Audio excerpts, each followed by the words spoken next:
दान लिखनी ब्लॉग में सबका हार्दिक स्वागत है। सबके मंगल भविष्य की कामना के साथ प्रेरणादायक विचारों में हम अपने जीवन में किस प्रकार से सुंदर मार्ग का अनुसरण करने में कामयाबी हासिल कर सकते हैं।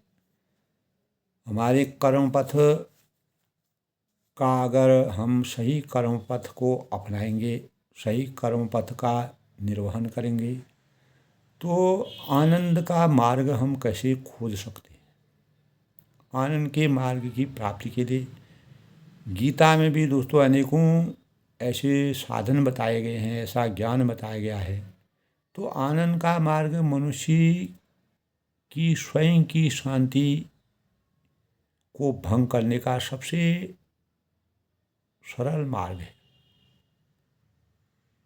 यानी जिसको कहते हैं सादा जीवन उच्च विचार से हम आनंद के मार्ग की परिकल्पना कर सकते हैं। दूसरे के दोष एवं कमियों को ही देखते रहना, यह हमारे आनंद का मार्ग के लिए बाधक होता है। जबकि व्यक्ति को स्वयं की कमियों को देखना, अपनी निंदा को स्वीकारना एवं सुधार के लिए प्रयास करने चाहिए। निंदा से विचलित न होकर सुधार की दिशा में सोचना ही सही मार्ग है। तो दोस्तों, जो हमारी या आपकी किसी की भी कोई भी अगर निंदा करते हैं तो उनकी शांति और सद्भाव जागृति हेतु हृदय से प्रार्थना करें कि यही समस्या का समाधान, इस समस्या का समाधान और शांति का पथ क्या है। तो हमारे अंतर्मन में ऐसी भावनाएं स्पंदित हों जहाँ यानी हम और आप, यानी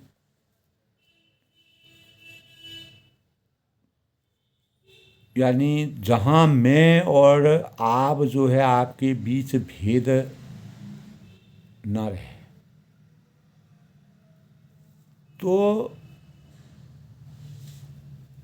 जागृति हेतु हृदय से प्रार्थना हमको यही करनी चाहिए कि यही समस्या का समाधान और शांति का पथ है। हमारे भीतर ऐसी भावनाएं स्पंदित हों, ऐसी भावनाओं का उदय हो जिसके परिणाम स्वरूप जहाँ मैं हमारे और आपके बीच में कोई भी भेद, लेश मात्र भी भेद न बचे। तो इस नेह शेष की जो यात्रा में ही एक यानी अनुत्तरित प्रश्न का उत्तर मिलेगा। जो तू है वही मैं हूँ। यानी जी मैं अपने हृदय में, जो हृदय तुम्हारा है वही हृदय मेरा भी है, जो तुम में है वह मेरे में भी है। तो कस्तूरी कुंडल बसे मृग ढूंढे बनवाए, ऐसे घटघट राम है दुनिया देखी माए। हर हृदय में परमात्मा का वास है। आनंद का मार्ग प्राप्त करने के लिए उस चेतना की स्वीकृति तब तक नहीं मिलती है जब तक परमात्मा का आशीर्वाद हमको प्राप्त हो, जब तक हमारे मन का शुद्धिकरण न हो, हमारी भावनाओं का सही संचरण न हो और हर मन में मंदिर की स्थापना न हो। तो मंदिर एक सुनियोजित व्यवस्था है जो मानव चेतना को जगाने का प्रयास करती है। शांति का एहसास है, शांति का स्वरूप है, शांति का प्रांगण है, शांति का मंदिर है। हमारे हर मन में मंदिर की स्थापना अगर हम करें तो हम पूर्ण रूप से संसार में किसी भी प्रकार से भटकेंगे नहीं, अपने चिंतन को आध्यात्म से जोड़ने का प्रयास करेंगे। तो आनंद का मार्ग बुरे से बुरा व्यक्ति में और बुरी से बुरी परिस्थिति में भी अच्छाई छुपी रहती है। कितना भी बुरा हो, कितना भी कुटिल हो, कठोर हो, और हजारों लोगों के यानी मनोभावों से जो गिर चुका हो, पतित हो गया हो, वहाँ भी कुछ न कुछ अच्छाई छुपी है। उसे समझने वाला व्यक्ति ही समस्या मुक्त जीवन का पथिक होता है। जिस प्रकार बौद्ध थे और तुलसीदास जी थे, महात्मा थे, अनेकों इस प्रकार की प्रेरणा रामचरितमानस में मर्यादा पुरुषोत्तम भगवान राम का चित्रण, जिन्होंने कुटिलता को भी सहजता में परिवर्तित कर दिया। तो व्यक्ति तो समस्या मुक्त जीवन का पथिक होता है। यहीं पर जीवन की जुड़ी समस्याएं और सवालों का समाधान सामने खड़ा दिखता है। तो दोस्तों, तभी व्यक्ति बदलता है, बाहर से भी और भीतर से भी। बहिर्मुखी और अंतर्मुखी परिवर्तन तभी हमारे जीवन में परिलक्षित होता है, और तभी व्यक्ति मंदिर की सीढ़ियाँ वहीं जहाँ उसके अंतर्मन में ही बन जाती हैं। अनेक घंटियों की आवाज़ उनके मन में विचरने लगती है। अनेक प्रकार के भगवानों के दर्शन उसके अंतर्मन में विराजमान हो जाते हैं। तो वहीं हमको प्रवचन का आभास हो जाता है, शास्त्रों का ज्ञान हमें अपने आप ही हो जाता है। तुलसीदास जी ने अपनी पत्नी के द्वारा ज्ञान की प्राप्ति की, वहीं से उनको प्रेरणा मिली। अस्थि चरण मम देहमयो तामे ऐसी प्रीत, ऐसी जो श्री राम पर हो ही नहीं भव भीत। तो तुलसीदास जी दोस्तों अपने पत्नी के में हमेशा अनुरक्त रहते थे। एक बार वो अपने ससुराल को जा रही थी, तो तुलसीदास जी उनका साथ नहीं छोड़ा और उनके साथ ही वह जाने लगे। लेकिन वह नहीं चाहती थी कि ये आएँ, क्योंकि उन्होंने कहा कि लगातार इसी प्रकार से मेरे पीछे जो लगे हुए हो, अगर इतना जितना ध्यान आप मेरा लगा रहे हो, उतना ध्यान अगर भगवान का लगाएं, भगवान के स्वरूप में डूबें, भगवान की आस्था प्राप्त करें, धिक धिक ऐसे प्रेम को अस्थि चरण मम देह में और तामे ऐसी प्रीत। मेरे इस हाड़ मांस के शरीर पर आपका इतना अनुराग है, इतना दुलार है, इतना प्यार है। अगर इस शरीर को छोड़ करके अगर आप परमात्मा के ध्यान में लगेंगे, जीवन भर आप मेरे शरीर के पीछे लगे हुए हैं, तो अंततोगत्वा आप भगवान की आसक्ति में अगर परिवर्तित होंगे तो आपका जीवन धन्य हो जाएगा। ऐसी प्रीति अगर आपको भगवान के ऊपर हुई, तब तुलसीदास जी का ज्ञान चक्षु खुले और जिसके परिणाम स्वरूप उनको अपार ज्ञान प्राप्त हुआ। क्योंकि रामचंद्र मर्यादा पुरुषोत्तम भगवान राम जी का आशीर्वाद उनको प्राप्त होना था।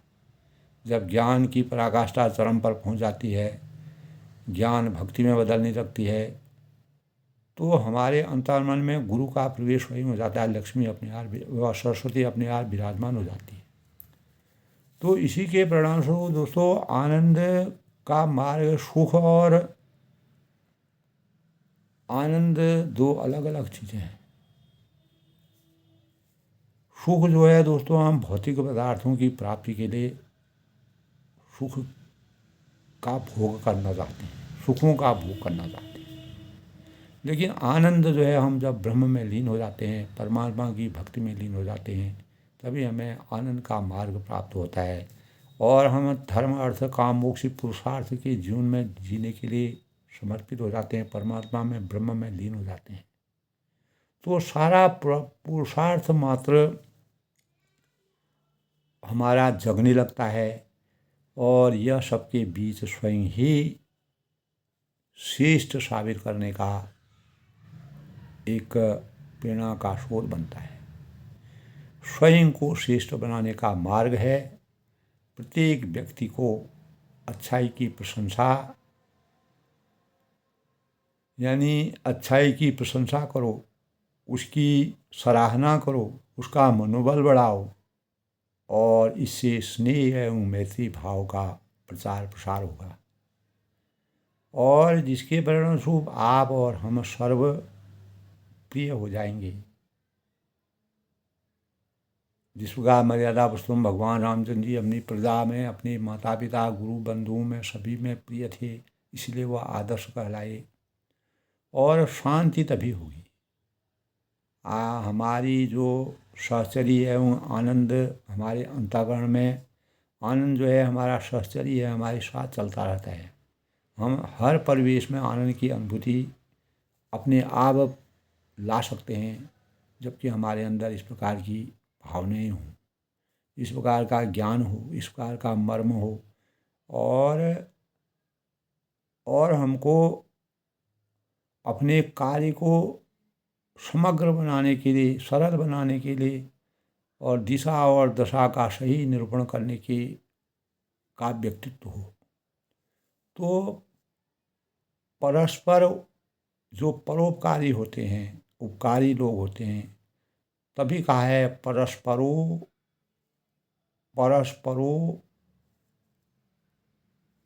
पराहि जीवनाम, परस्परो गृहे जीवनाम, ग्रहो जीवनाम, यानी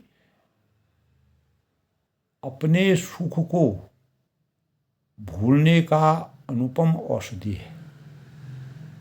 सुख अगर हम भूल जाएंगे तो हमको आनंद की अनुभूति होगी और दूसरे का दुख अगर हम दूर करेंगे तो औरों के अधरों पर मुस्कान लाना, दूसरे की खुशी को बढ़ाना, दूसरे की अपेक्षाओं को मैं अपने भावों को, सद विचारों को जोड़ना, दूसरे के दुख को दूर करना, औरों के अधरों पर मुस्कान लाना, दूसरों के घरों में दीपक जलाना, दूसरों को भलाई के मार्ग में अवतरित कराना, तो प्रभु से उनके लिए प्रार्थना करना। ईश्वर को बहुत प्रिय ऐसे लोग होते हैं। किसी भी कंटीले से कंटीले मार्ग में भी जाएं, मर्यादा पुरुषोत्तम भगवान रामचंद्र इतने बड़े बड़े कंटीले और कठिन जंगलों में जिन्होंने प्रवेश किया, लेकिन अवध वहाँ जहाँ राम निवास हो, दिवस जहाँ भानु प्रकाश हो, भगवान रामचंद्र जी जहाँ भी गए वहाँ अवध का जैसा परिवेश हो गया, वही अवध जो है जंगल हो गया। तो रामचंद्र जी जहाँ जहाँ गए तो आदर्शता के मानकों के अनुसार अगर मानव अपने जीवन को करे तो ऐसा करके हम प्रभु की कृपा पात्र बन सकते हैं, आनंद की अनुभूति कर सकते हैं। कर्म पथ पर अगर हम हमेशा अपने कर्म पथ को, हमारी जो संस्कृति में मोक्ष प्राप्ति के लिए जो 3 मार्ग बताए गए हैं, ज्ञान, कर्म और भक्ति, तो इन सभी मार्गों को अपनी उपयोगिता एवं विशेषज्ञता हमको हो तो कर्म के मार्ग को ही प्रमुखता दी गई है। दोस्तों, हर एक कर्मण्येवाधिकारस्तु मा फलेषु कदाचन, गीता में कहा है कर्मठ व्यक्ति का सर्वत्र यश गान होता है और वह श्रेष्ठतम की सूची में स्थान पाता है, क्योंकि मनुष्य एक चेतन प्राणी है जो अपनी चेतना के माध्यम से कई कार्यों को संपादित करने में समर्थवान होता है। जब भी वह किसी कार्य को करने का बेड़ा उठाता है तो उसे न सिर्फ शारीरिक अपितु मानसिक बल का भी प्रयोग करना पड़ता है। तो दोस्तों, इसी प्रकार से हम यानी अनेक प्रकार के श्रम से बचने हेतु वह तरह तरह के बहानों का सहारा नहीं लेता है। कुछ क्षणिक नकारात्मक मनोवैज्ञानिक अनुभूति के कारण मनुष्य उसे विस्मित कर देता है। कर्म पथ से विचलित उसके पतन का ही कारण अंततोगत्वा बनता है। जो आनंद का मार्ग है उसमें अवरोधक बन जाता है। तो मनीषियों ने यथार्थ ही सुझाया है कि दोस्तों, यदि हम और आप अपने अंतस में अपने अंतरात्मा की आवाज़ को सुने, अपने चित्त में उनका ध्यान केंद्रित करें, संपूर्ण दैनिक क्रियाओं को अपने चित्त में उनका मनन करें, उनका अध्ययन करें, उनकी समालोचना करें, तो सुनते हुए कर्मपथ का चयन करेंगे तो सदैव सफलता के शिखर पर हम पहुंचेंगे। तो तब दोस्तों आलस्य कभी हमको घेर नहीं पाएगा और हम कभी भी अकेला महसूस नहीं करेंगे। तब जैसे यदि किसी भी अभिरुचि यानी निर्माण कार्य में संलग्न होकर अभियांत्रिकी जो होता है कि नए आयामों को स्पर्श करने की होती है जिस प्रकार, तो वह चिकित्सा के क्षेत्र में अपने ही प्रयास क्यों न करें, तो उसे अपेक्षित सफलता नहीं प्राप्त होगी। तो यदि सफलता प्राप्त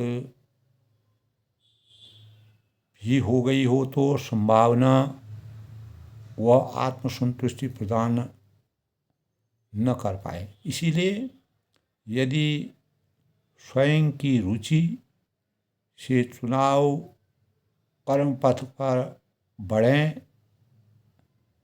तो न केवल आत्मिक तुष्टि से हम सफल होंगे, अभी तो अपने पुरुषार्थ से ऐसी विरासत तैयार करेंगे जो सदियों तक याद रखी जाएगी।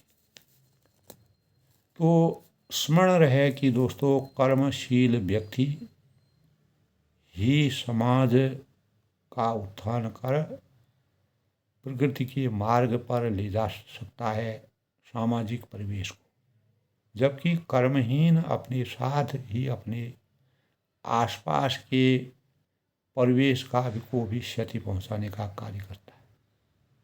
इसीलिए जिस तरह हर क्षण नदी अपने जल के प्रवाह को बनाए रखती है, सूर्य अपने चक्र में लगातार प्रकाशित रहता है, चलता रहता है, उसी प्रकार मनुष्य को भी प्रतिदिन प्रतिक्षण प्रतिपल कर्म के पथ पर अडिग रख करके आनंद के मार्ग की ओर बढ़ना चाहिए।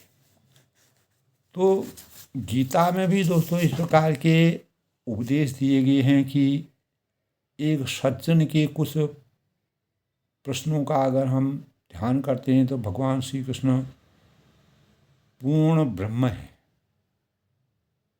तो प्रश्नों का यानी भगवान, हम कहते हैं कि भगवान श्री कृष्ण पूर्ण ब्रह्म हैं और उनके लिए कृष्णास्तु भगवान स्वयं कहा गया है कि ऐसे साक्षात ज्ञान स्वरूप परमात्मा ने उपनिषद रूपी गायों के तत्व रूपी दूध किस लिए दोहन किया और क्यों उनका आश्रय लिया। तो हमारे मन में इस प्रकार के प्रश्न, गीता में अनेक प्रकार की प्रेरणा मिली है। क्या वर्तमान समय में गीता भक्तों की भांति अर्जुन सुधा संपन्न नहीं थी? यदि श्रद्धालु थे तो श्रीवर भगवान में उन्हें समझाने के लिए शब्दों और प्रमाण का क्यों प्रयोग करना पड़ा और अंत में क्यों विश्व रूप दिखलाने की आवश्यकता हुई। और अर्जुन को गीता का ज्ञान हो गया था, फिर आगे चलकर उन्होंने ऐसा क्यों कहा कि हे भगवान, अपने आपके स्वभाव से मुझे जो कुछ कहा था उसे मैं भूल गया हूँ। तो क्या अर्जुन प्राप्त ज्ञान को भूल गए थे? भगवान श्री कृष्ण ने इसके उत्तर में कहा कि हे धनंजय, मैंने उस समय योग युक्त होकर तुमसे वह ज्ञान कहा था, अब पुनः मैं उसे कहने में असमर्थ हूँ। तो क्या सर्वज्ञ भगवान भी आत्मविस्मृत हो गए थे, जिससे उन्होंने पुनः वह ज्ञान कहने में अपनी असमर्थता व्यक्त की। और रोग युक्त होने का अर्थ है, योग युक्त होने का अर्थ क्या है? यदि यह मान लिया जाए तो कि भगवान गीता ज्ञान अर्जुन को फिर से नहीं सुना सके, पर फिर भी व्यास जी ने अनेक दिनों के बाद उन्हें कैसे दोहरा दिया। अगर गीता भगवान कृष्ण के श्रीमुख की वाणी है तो भगवान व्यास के इन शब्दों का क्या अर्थ है जो उन्होंने श्री गणेश जी को के प्रति कहे थे? लेखको भारतस्यास्य भव त्वं गणनायकः मयैव प्रोच्यम आनस्य मनसा कल्पितस्य च। यानी हे गणनायक, तुम मेरे मन कल्पित और यानी वक्तव्य रूप इस भारत के लेखक बनो। और गीता महाभारत के अंतर्गत इससे यह भी क्या व्यास जी की मनोकामना है और क्या सारे श्लोक उन्हीं के द्वारा रचे गए हैं। तो इनका उत्तर दोस्तों, जब अपने अंतःकरण में अगर गीता के ज्ञान के अनुसार कहते हैं तो भगवान ने विश्वास रूप में वेद अंग होने के उपनिषद भी भगवान के ही अनादि और नित्य उपदेश माने गए। उनके आश्रय की कोई बात नहीं है। भगवान ने संसार में उनकी विशेष महिमा बढ़ाने के लिए उनका प्रयोग किया था। इनके सिवा उपनिषद की भाषा और वर्ण शैली जटिल होने से उनको अधिकांश लोग समझने में असमर्थ थे। इसीलिए लोक कल्याणार्थ, मानव कल्याण के लिए भगवान ने उपनिषदों का सार निकालकर गीता रूपी अमृत का दोहन किया। और वास्तव में दोस्तों, उपनिषद और गीता एक ही वस्तु है। तो आजकल के लोगों के साथ अर्जुन की तुलना नहीं की जा सकती, क्योंकि अर्जुन तो महान श्रद्धा संपन्न परम विश्वासी प्रिय भक्त थे। भगवान ने स्वयं श्रीमुख से स्वीकार किया कि भक्तो असी में सखा चेती, दुष्टो असी में दृढ़मिति, और प्रियो असी में, कि तू मेरा भक्त है, मित्र है, दृढ़ इष्ट है और प्रिय है आदि।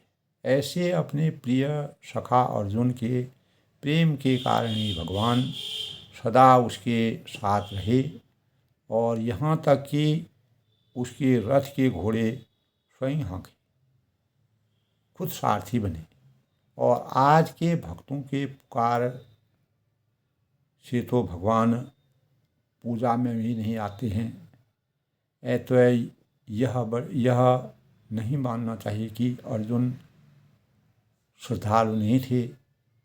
भगवान के शब्द प्रमाण जो है तो वेदों की सार्थकता और उनका आदर बढ़ाने के लिए दिया। तो विश्व रूप दर्शन कराने में तो अर्जुन की श्रद्धा प्रधान ही है। और गीता के 10वें अध्याय में दोस्तों अर्जुन ने जो कुछ कहा वही उसकी श्रद्धा का पूरा प्रमाण है। अर्जुन उसमें कहते हैं कि परम ब्रह्मं परं धामं पवित्रं परम भवान पुरुषं शाश्वतं दिव्यम आदिदेव भजं विभुम सर्वमेत द्रुतं मन्ये यन्मा बदसि केशव नहीं ते भगवन व्यक्ति बिंदुर देवा न दानवा स्वयं एवात्मन आत्मनं दैत्यं त्वं पुरुषोत्तम भूत भावन भूतेश देव देव जगतपते, यानी आप परम ब्रह्म और परम धाम और परम पवित्र है और सनातन दिव्य पुरुष एवं देवों के भी आदिदेव हैं, अजन्मा और सर्वव्यापी हैं। हे केशव, भगवान से कहते हैं कि आप मेरे प्रति जो कुछ भी करते हैं कहते हैं उस समस्त को मैं सत्य मानता हूँ। और हे भगवान, आपके लीलामय स्वरूप को न दानव जानते हैं, नहीं ते भगवान व्यक्ति बिंदुर देवा न दानवा, और नहीं देवता जानते। और स्वयं एवा आत्मानं दैत्यं त्वं पुरुषोत्तम, हे भूतों के उत्पन्न करने वाले, हे भूतों के ईश्वर, हे देवों के देव, हे जगत के स्वामी, हे पुरुषोत्तम, आप स्वयं ही अपने से अपने को जानते हैं। तो इन विचारों से, इन शब्दों से अर्जुन को जो अपार आनंद की अनुभूति हुई, तो अर्जुन की श्रद्धा छल, यानी जो अर्जुन की श्रद्धा छल की, जो जैसे आँखों से पानी जल छलकता है, आंसू छलकते हैं, इसी प्रकार भगवान की महिमा को जानने और उनका स्वादन करने से अर्जुन जब अपने भावों को समर्पण भावों से प्रार्थना करते हैं तो अपने को जैसा कहते हैं वही, यानी जो 10वें अध्याय में गीता में बताया गया है, ठीक वैसे ही हे पुरुषोत्तम, में आपके ज्ञान ऐश्वर्य शांति और आनंदमय स्वरूप के रूप का प्रत्यक्ष दर्शन चाहता हूँ, जिससे मुझे अपार आनंद की अनुभूति होती है। तो मानव जीवन में दोस्तों अर्जुन के समान भक्ति और परमात्मा की आसक्ति में जो कर्मपथ के भावों से भगवान की आसक्ति को प्राप्त करके भगवान की अनन्य भक्ति का स्वरूप और फल उनको प्राप्त हुआ, तो यही आनंद की मार्ग का सुख और आनंद में यही सुख दोस्तों भौतिक आस्थाओं, भौतिक इच्छाओं से संपन्न होता है। लेकिन आनंद जो है, जिस प्रकार अर्जुन को भगवान की भक्ति में पूर्ण आनंद की अभिभूति होती है, वही भाव हमें अपने अंतर मन में सोचना चाहिए, विचारना चाहिए, कल्पना करनी चाहिए कि आनंद की अनुभूति में हम जब अभिभूत हो जाते हैं तब हमें सुखों से मुक्ति स्वयं ही मिल कर के हम भगवान की में ब्रह्मलीन हो जाते हैं। जिस प्रकार अर्जुन पूर्ण निष्ठा हनुमान रामचंद्र जी पर और भरत अपने भाई पर जिस प्रकार से समर्पण पूर्ण रूप से ब्रह्म में लीन हुए, वही हनुमान जी भगवान रामचंद्र के दूत बने और उसी प्रकार एक सारथी के रूप में अर्जुन ने आनंद की अनुभूति की। यही सच्चा आनंद हमारे जीवन में परिलक्षित हो। सुखों से आनंद में अपार ज्ञान की पराकाष्ठा है, ब्रह्म में लीन है। अर्थ धर्म काम मोक्ष की पराकाष्ठा तभी पूर्ण होती है, तभी हमें जीवन का वास्तविक स्वरूप पता चलता है। तो आज के प्रेरणादायक विषय में दोस्तों, आनंद की खोज के लिए गीता में और हमारे जीवन में किस प्रकार से हम तुलनात्मक अध्ययन करते हैं, उन भावों से अपने जीवन को कैसे चरितार्थ कर सकते हैं। तो सबके मंगल भविष्य की कामना के साथ मैं सबके आनंदमय जीवन की कामना करता हूँ। आनंद की अनुभूति से हमारे जीवन में ब्रह्म की शक्ति का वास्तविक ज्ञान, सर्वशक्तिमान, सर्वे सन्तु सुखिनो सर्वे सन्तु निरामया सर्वे भद्राणि पश्यन्तु माँ कश्चित् दुःख भाग भवेत् और वसुदेव कुटुम्बकम की धारणाएं अवतीर्ण होती हैं। नीदन्ति निपुणा यदि वास्तुवन्तु लक्ष्मी समावेशतु गच्छतु याथीष्टम अद्यैवा मरणमस्तु युगान्तिर्वा न्यायात पथ प्रचलन्ति पदं न धीरा। अगर हम न्याय मार्ग पर अपने कदमों को हमेशा विराजमान करेंगे, न्याय मार्ग के अनुसार चलेंगे, तो वही हमारी आनंद के मार्ग का सबसे बड़ा स्वरूप है। यही हमें कृष्ण भक्ति में, गीता में भगवान कृष्ण ने सबको आनंदमय स्वरूप का दर्शन दिलाया। उसी दर्शन के परिणाम स्वरूप मानव चेतना में प्रेरणा का, ये भावों का संचार हो। सब लोग सुखी रहें, खुश रहें, प्रसन्न रहें।